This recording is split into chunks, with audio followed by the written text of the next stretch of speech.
to BizChicks TV. We're here to help you take the hassle out of your hustle so you can build a profitable business that's fun to run. Here are your hosts. Hello, everyone. Welcome to BizChicks TV. I'm here with Coach Caren Fern, all the way from Toronto, Canada. She's in the house, and we are so glad to have her. We've been talking about a really important subject. I want you to run and get your pencils and papers or your device if you have one that you write on, because it's really important to remember these things. And I found that writing it down helps me to remember. So, with that, we're going to get started. We always like to introduce Coach Caren because she comes with so many skills. Oh my gosh, and such a deep well of experience. Coach Caren has run janitorial businesses, fashion design. She is an accomplished seamstress. Oh my gosh. She, she can look at something, go home and just make it. She has just done so many wonderful businesses, run child care centers. She is all that and a bag of chips. So we're going to get this party started because we're about to um, draw from this deep well of wisdom. Coach Caren, what do you have for us today? I know people know, but I'm gonna still say it today. All week, all for the last couple of weeks, we've been talking about, becoming and building your life as a CEO. Because when you start something, that's where you want it to go. That's where you want to be when you want to be at the top of your game. You truly want to walk yourself towards that. Being the owner is great, but we know we wear a lot of hats. But what's the ultimate goal? Especially if you want to sell the business, we want to understand, we want to lead people. So today I want to say it because I know you know it, but still gonna say it. What's a CEO? A CEO is a chief executive officer, and they're responsible for leading an entire organization or company. And when you start your business, I know it's just you, but you got to really view it as an organization. And it doesn't matter how small it is. It once it's viewed as an organization, you treat it differently. You behave differently. You understand things differently. And it has such a great impact on your life that you know what you need to do. You're not questioning and wondering and hoping and praying. You do what you got to do. Okay. Plain and simple. So today we're going to look at a few things. We're going to look at the skills.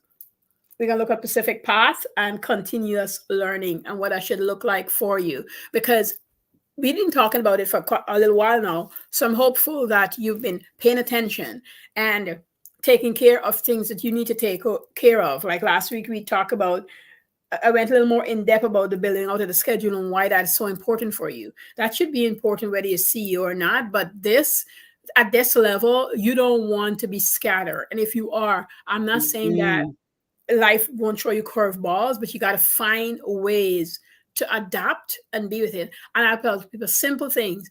If you are working towards something that's very hard and it's feeling like you can't make it, go do something else, something creative. Make a doll. And when I say these things, I don't mean go learn how to make a doll. Get paper, get a pen.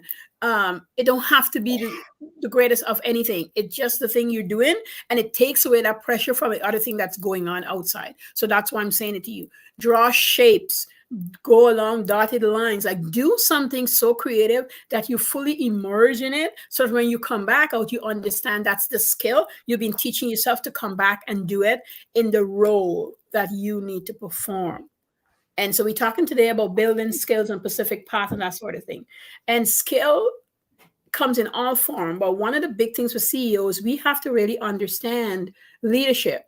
We have to understand, especially if you're coming from the background where you're not educated in it. So if you had a degree and that's what you went for, you understand it. But if you're building a business and that wasn't the path before, that doesn't mean you can't do it. It just means you're going to be doing it differently. Right. And so if you need to learn how to lead, you need to go read, listen, self-learn, maybe even take a course if you need to in leadership, because leading yourself is such an important skill that I am very grateful to the Lord that He gifted to me so early in life.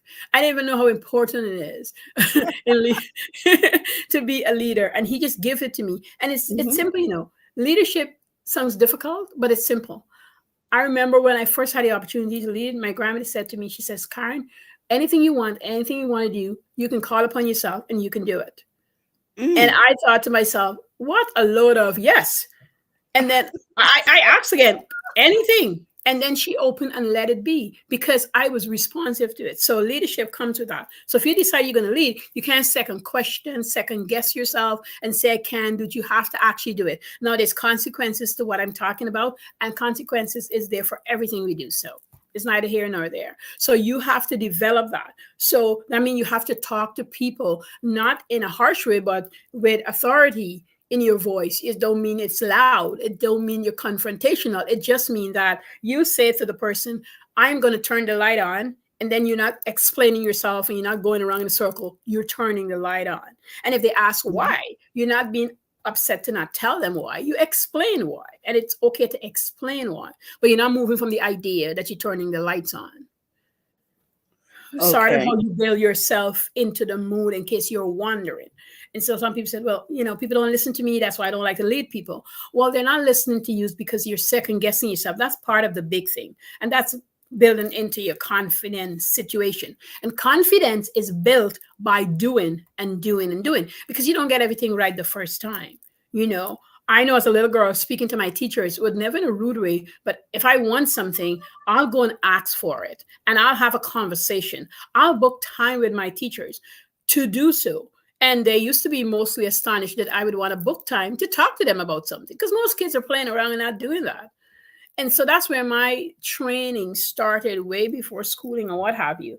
I didn't know it was training, though. I'm not going to sit here and say I knew it was training, but it was training that I was getting. You want something, you go ask for it and you wait for it and wait for it to happen because it's going to happen. So in leadership, if you're leading a bunch of people and you want them to gather and do stuff, nobody's going to run and jump over backwards to do it for you. Just let you know this right away. But eventually, with the things that you're going to put in place, you'll get them to do it. You can tell them why they're doing it because they're adults and they want to know why, and you tell them. Adult learners need to know why. Um, and we can't take offense when Exactly. they ask for an Hmm. explanation, and we need to be prepared Yes. to give them an answer. Yes. That's part of is that that's That part is of part of it. leadership, right? That yeah, part of leadership. You have to Being be able to explain because people wants to know. People are not you're not a kid that you just go there and turn there. You got to tell them, hey, I want you to come in early in the mornings, you know, so that you can get things set up. So when the customer come in, you're not putting your bag away and getting your desk ready. You're ready and waiting to greet the customer and be the best service provider you can be. This is why I want you in here. This is why we book you in for, let's say, 7 because we know we're opening at 7:30. So at least get here by 7:15, you know, so Mhm. that you're not hustling at your desk. And I've seen that happen to people and they're rushing around. Yes, and then try pointing out some benefits to them, like you Yes, said, so they're not worried about where their stuff is. It's secure. They've had a chance to breathe, maybe have a cup yes, of coffee, whatever. yes, yes.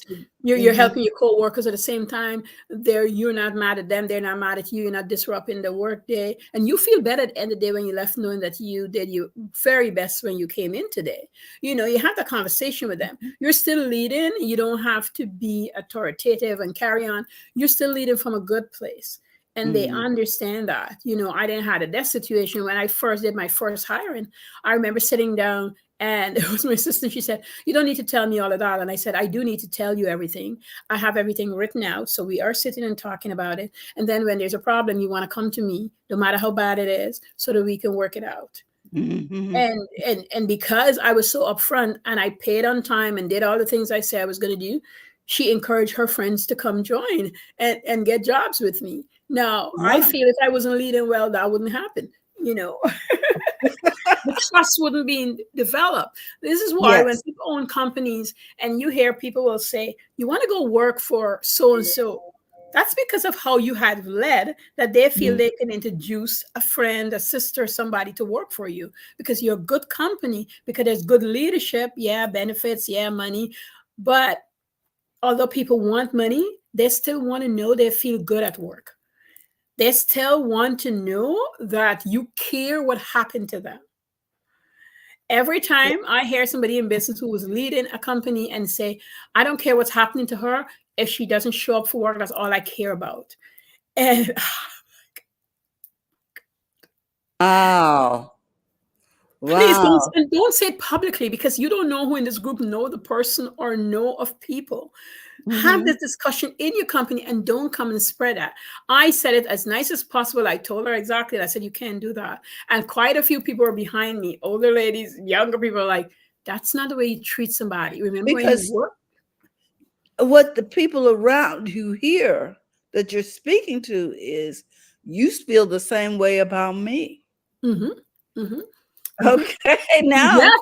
And she, questioning our relationship.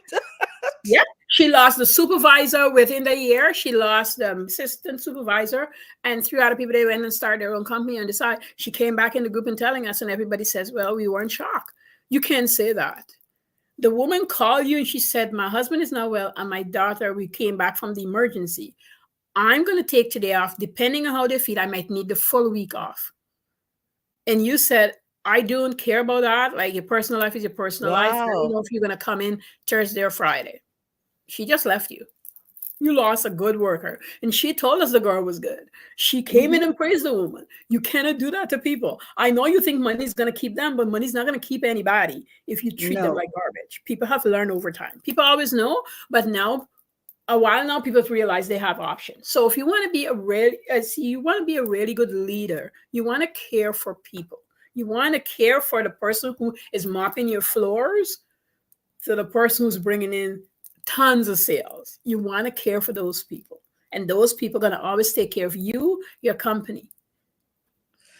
You know something, we when we teach leadership, we talk about the fact that, everybody in your company should know how things work, Yes. because you don't know if a customer is going to be talking to the janitorial staff, or to the receptionist, or to the salesperson, or to the VP of marketing, whatever. You never know. Everybody should know, and everybody should feel comfortable and empowered to give out information, and that information should be consistent. Yes. Across the board. The company culture. They're Hmm. right and ready. You want to do that. That's important to do. That's the reason why when I talk about money, guys, you got to charge enough to be able to facilitate certain things in the company. And when you present, like anybody always asks me, like when you present, and everybody feels that way. I did at first a certain number to a company. Like I sent out a proposal and it wasn't accepted the other day. Sometimes I don't. Sometimes it's good to talk about these things. So I'll talk about that right now. And I sent out a proposal and it wasn't accepted because they had other bids. And that's okay. Because when you send, as a leader, when you send out stuff like that, you have to have three things happening. We want it to be accepted, but if it doesn't, how would I feel? Ask yourself the question and answer it. For me, I would feel a little terrible because not necessarily I really want it, but it would be great for us. It would boost our profitability, and this would be good. But I can't sell it for less because I wouldn't be able to pay the employees the monies that I want them to stay at, and they would be disgruntled in doing a good job because they'll be underpaid because my standard of payment. If you work for me or you have worked for me, you know how I pay. I pay way above minimum wage, and then you get raises as you stay. You get bonuses. People know this. And Yes. so I take all of that into consideration when I'm going to send a proposal. So I'm bummed when I don't get it, but I'm also okay because I walk myself through the feelings I'm going to feel, the disappointment that's going to happen. I don't know to what degree when I finally get the response back, but I know there's going to be some sort of disappointment. And what do I want to do when I look at that? So if it came in and it wasn't the day when I'm in my thinking day, I don't open the email. I open it another day because now I'm ready to literally read it, good or bad, and I'm okay with it. Like, Say do that those things again. for yourself. What you do? What?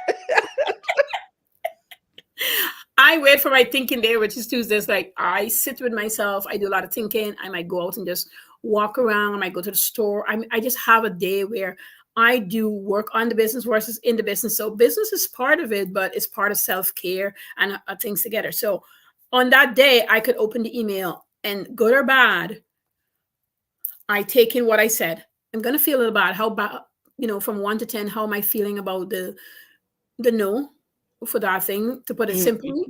Okay, I go down all the different steps: money, emotion, what it's going to do for my worker, how is she going to feel, would I want to drop her pay? The answer is always no. If I drop it, how would I compensate in this situation? There's a big no. And Mhm. so even though they probably went for the cheaper bid, that's okay with us because it wouldn't fulfill this and that. And then it probably sit on my mind for like a day or two, and then I let it go. So I know it's not instantaneously, especially when it's a bigger bid. But I've learned to understand that if you go into bids, and I've did this to myself, a lower bid, I went in with my bid, and then I went in with this bid, it was for a daycare at one point, and I went in with this bid, well, how we can make it work. And I sent the girl, I went with her, she went on her own, and we did all kind of different scenarios. And didn't matter how we look at it, I would not be able to pay them well, and I would not be able, the company will make anything off of it. But the biggest part was I wouldn't be able to pay her. She wouldn't be happy. Now she needed hours and she says, Karen, I don't mind doing it. But I knew that wouldn't make any sense. And when you let go, this is the other thing about leadership, understanding when you're running something, the minute we let go, we got something way better. If we had been stuck in that, Yes. I tell I said to her, you got to my trust me. I my know you're new to the company, but you got to trust me on this. You got to stay with the 2 days. That's all I can give you right now. But we're going to get you better. We're going to get you better. And she stuck it out and she got better. She was like, wow. She goes, that was really a test of my faith, too. if not this, then something better. There you go. Yes. Yeah. So you got to know Absolutely. those things and you got to understand you're going to feel that way. If you're a big company, the amount of money you're making, and you put in a bid for $250,000, $1 million bid, $500,000 bid, $100 bid, and you don't get it, it still stings. And you ask yourself, what could I have done differently? And if you Mhm. go through all the things that your company wants to do, need to do, explain so there's no misunderstanding, and you still didn't get a bid, you got to be okay with it. Because if you get the bid, one thing I learned with bids too, when you say what you're going to do, they'll tell you that you're doing less or you don't have to do that. And then when you get in there and you're locked in on that bid, all sorts of other worms come out to play. Okay. And some very detailed on what we're going to do, what we're not going to do, and how we're going to do it. Because we had rounds of not clear ability, I call it. Very clear and precise. And I'm really proud of myself, the bids I write, because I know they're good on both sides. The company that I'm bidding to, and it's going to Mhm. benefit my worker. And I explain everything. So, but the feeling's still around. So I just want you to know, I understand if you feel funny when you do that stuff. And when you now entering into leadership, it is very hard to think that this is possible, but it is possible. That's what I want to say. It is possible. Okay. Thank you. It is possible. Leadership, a lot of things. Because it does feel crazy sometimes, like, Hmm. or like you missed out.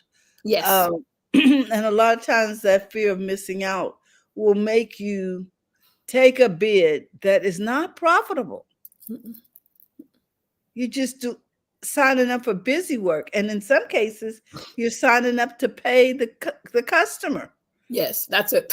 because you're losing so much money. You're really so, paying them.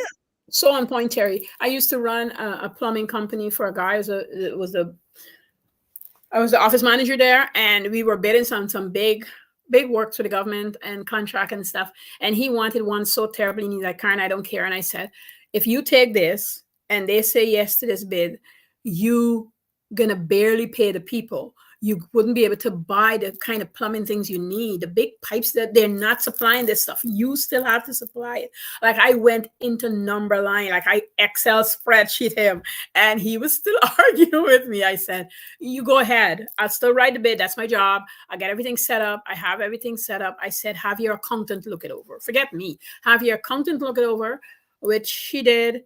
And she also told them, Karen is on point. Do not send in this bid. You need to bump at least 25% on it at the minimum. It was he did get the bid. He did put it in and he did got it. He get the idea, but it didn't go through. He got it.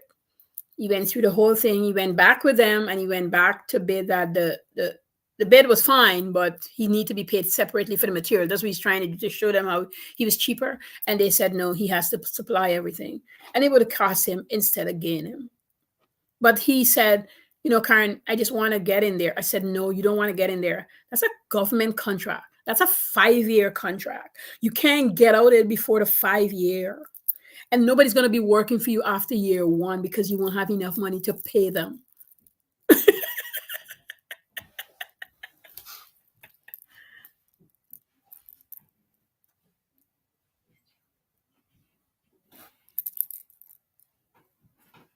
What does the Bible say before you start to build something? Consider the cost. And so many times we don't consider the cost, but as the CEO, that is our responsibility. Yes. We have to consider the cost. We have to make a decision that's going to keep the company in the black. We do not want the company to go in the red. That's we're not gambling with we're not gambling. We're not gambling like that at all. And people are depending on you. There's so many people depending on you, right? Mm-hmm. Now, the Pacific path that we talk about a lot here is only your own business, right? It's not necessary. So your own business don't ask you for a degree.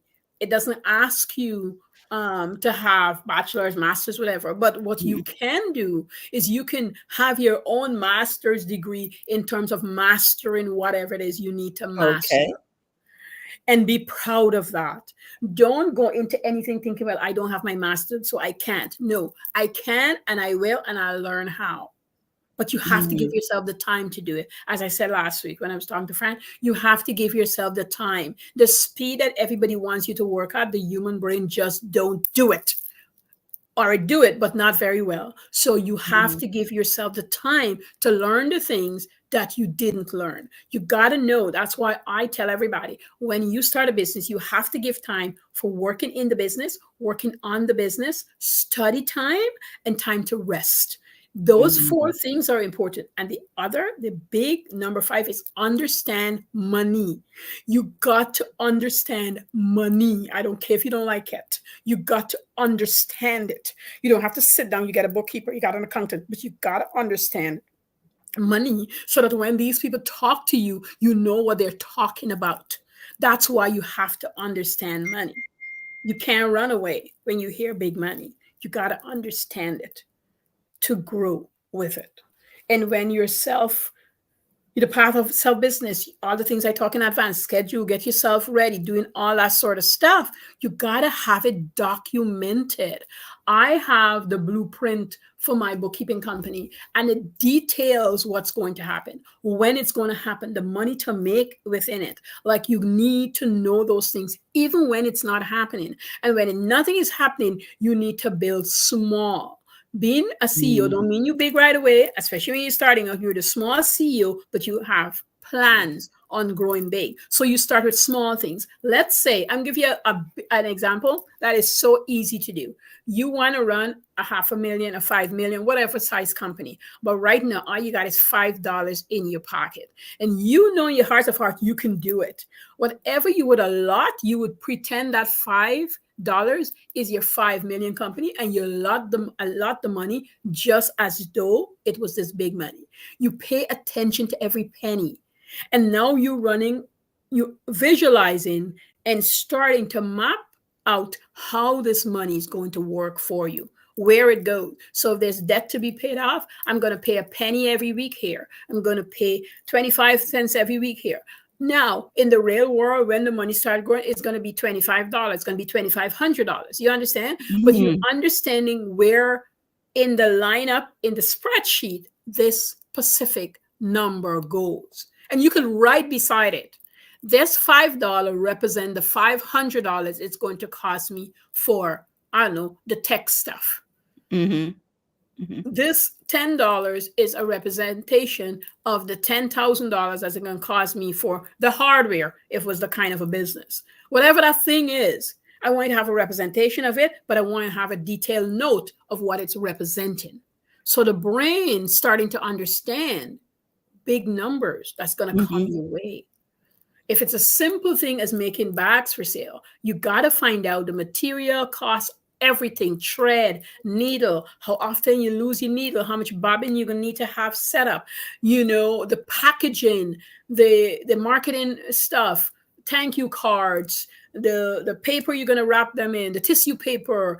Don't get excited with, don't forget those little things. All those little things become this thing that you're selling. You're selling a candle. Let's say, you're selling a candle, for example, and the candle is $35. And people say, why would I buy a candle for $35? But that person have the container, they have the candle walk, the wick, the glue to hold the wick in place, the label to go on it, the tissue to wrap it, the box to put it in, the label for the box outside on it, the instruction how to use the candle, the admin work we've done. I've just named 11 things for the one candle that has to be manufactured. If you're not conscious of those things, your business is going to fail. You see your life is going to be miserable. I want it to be joyous. And I want you to see within all that I spoke on there that there's profitability in there. So everything is listed out. And this is what it costs me overall. And this is what the company will make. Also in there, how long will it take me to sell a candle? What are the things I'm doing to get the candle sold? So that if I hold it too long, it's not profitable anymore. That would be beating up. Wow. You understand? So these are your skills that you're building in. And know that part of the marketing is time. So the first batch of candle might take you 3 to 4 months to be sold, but you have built in that time. And there's other things you're doing within that time. So now once the candle starts selling, you got a rhythm that you're moving to, And when I say don't go too fast, I really mean it. Some people say, I need to sell 100 candles. No, I need to sell 2 candles a day. That's it. Because it allows you to breathe. Your mind is not fatigued and it's not bombarding you with, I didn't sell 100 candles. Because in the next 3 months, you will be able to sell 5 candles a day, 10 candles a day. And automatically, it's going to be more. But you got to start there. And the other thing is, when you start trying to compete at that level right out of the gate, you're competing with some really big companies that are procuring things at such a minimal cost that we're in the same issue. We have the same issue as the plumber. Yes. We're paying the customer to buy our stuff. Yeah. And so you can't compete on that scale. You have to compete in the scale of telling your story, who you are, and why candles are important for you. For me, I want to cure that in my business eventually. And it's because I look at self-care as such an important thing for the people I'm coaching. And I want to give them this candle so that they can have really great smells, put them at ease. And I'm going to tell you why I love adding candle to part of my product base to my surface base, how it coincide together. And then I might want to show you how I make a candle. I could do that on Instagram. I could have it on Pinterest. I can have a YouTube demonstrating why my candles are great. So it takes time. It takes time to develop and talk about that stuff. And it's not all at once. It's pieces. And people get to love you and want to talk with you. And when they see you enough and you having these conversations, buying a candle from you for $35, $45 is not a big deal anymore. They will buy it from you. And so that's why when I say 2 candles a day, it might seem like, what the heck, coach? Why would I only want to sell 2 candles? Well, you're not only selling 2 candles. You're talking with your customer, you're building a relationship and trust, and they're going to buy way more than 2 candles from you. I tell people I have alteration business now for over 12 years. And in all that I do, I still do alterations. And probably 50% of my alteration client has bought several other things from me besides alteration, because we develop a relationship. I got coaching clients out of alteration clients. I got bookkeeping clients out of alteration clients, because over conversation, like I have a business, you do bookkeeping. Oh my God, my husband really need a good bookkeeper. Caren, I am sending him to you. I am not doing this anymore. I've got too much other things to do. Okay. Right. But and I trust you. Yes. So let's review, Coach. To be the CEO of your business, what do we need to do? we're talking skill today, so we need to look at our leadership skills, a specific Mm, path that we want to go through, and understanding our business, and continuous learning. That was last but not mm. least, continuous learning. Staying up to date in the business landscape. What's going on? What's happening? In What's new? your You don't have to industry, implement everything, yes. but you have to understand. You have to be there. You have to be a continuous learner. You got to study.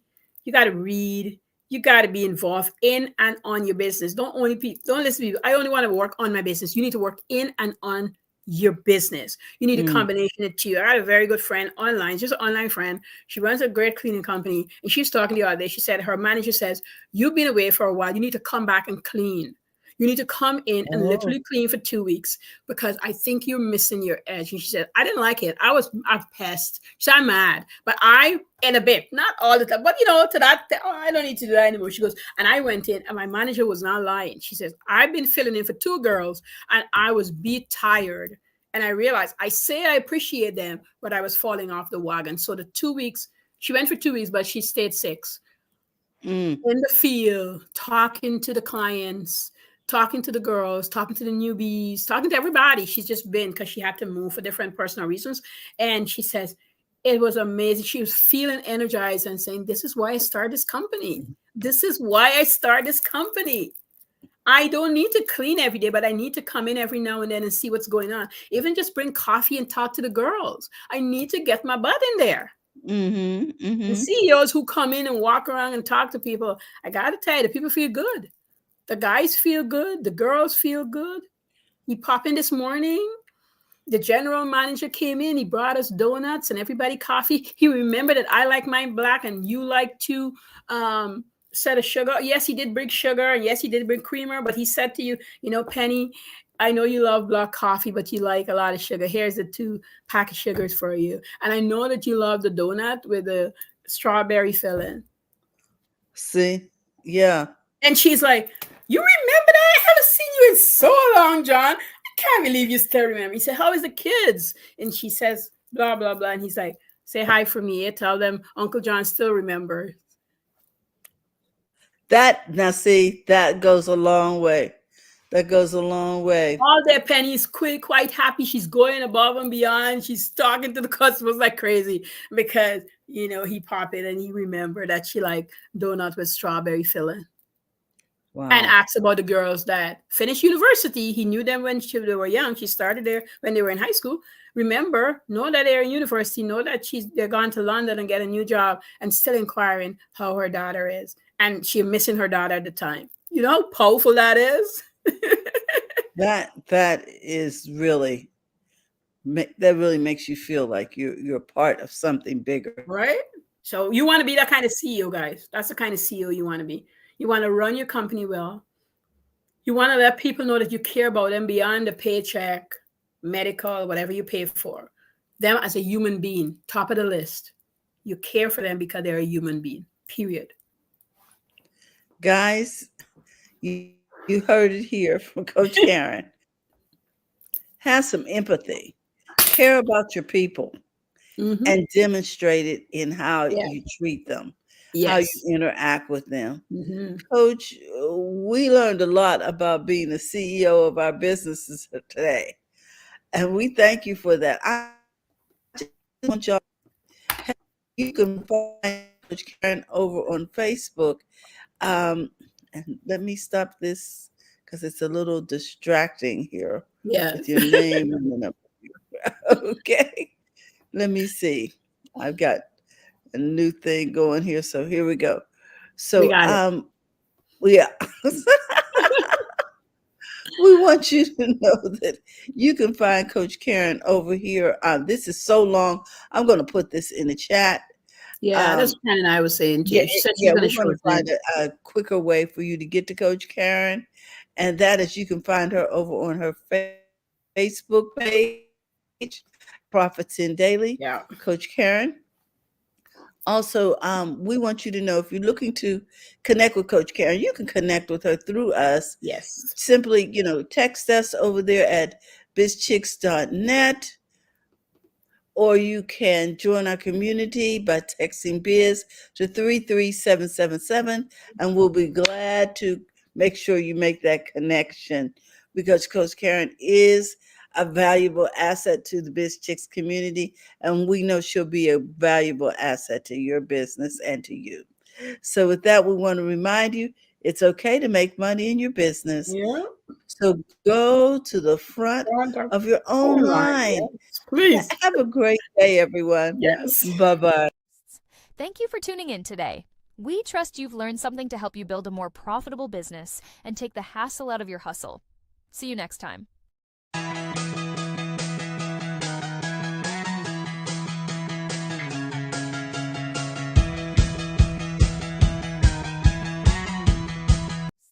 Thank you for tuning in today. We trust you've learned something to help you build a more profitable business and take the hassle out of your hustle.